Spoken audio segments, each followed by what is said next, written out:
Kwa mkoa wa Tabora tuna tukio la shambulio la aibu ambalo lilitokea tarehe 22 mwezi wa tatu majira ya saa 6 za mchana huko kwenye maeneo ya mtaa Nyerere, kata ya Ipuli, manispaa na mkoa wa Tabora, ambapo alifanywa shambulio la aibu kwa kunyonyeshwa sehemu za siri na Ibrahimu Kitundu mwenye umri wa miaka 18, Mnyaturu na mkazi wa Ipuli. Ni kwamba siku hiyo ya tarehe 22 majira ya saa 6 mtuhumiwa alimchukua huyu mwanga na kutoka naye nyumbani kwao na kumpeleka kwenye kibanda cha kurushia nyimbo za filamu kilichopo mtaani kwao, kisha akamdanganya na kumwekea sehemu zake za siri mdomoni na kumtaka azinyonye. Mwanga alifanya kama alivyoelekezwa na baadaye alimwacha. Hata hivyo, walipomuona akiwa anamchukua mtoto huyo walimfuatilia na kumkuta Mwanga akiwa ndani ya kibanda hicho huko akiwa anatapika. Katika mahojiano, mtuhumiwa amekiri kufanya kitendo hicho na anaeleza kwamba alishawishiwa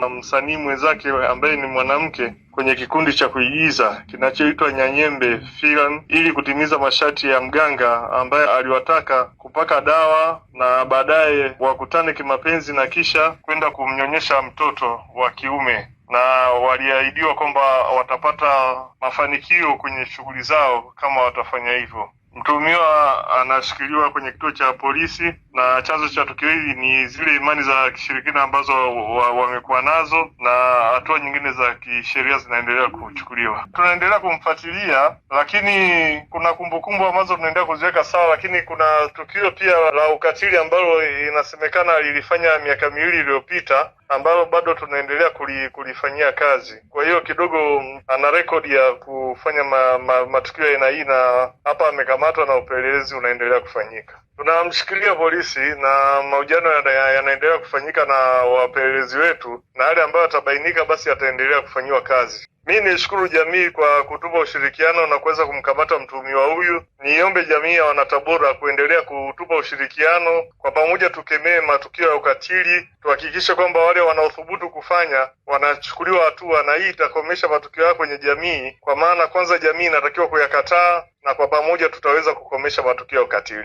Kwa maendeleo ya sekta ya utalii na huduma za hoteli nchini, Parrot Hotel iliyopo Kaloleni katikati ya jiji la Arusha ni fahari ya Tanzania. Ina bwawa la kisasa la kuogelea na kupumzika kwa watu wa rika zote, mapokezi yenye ubora.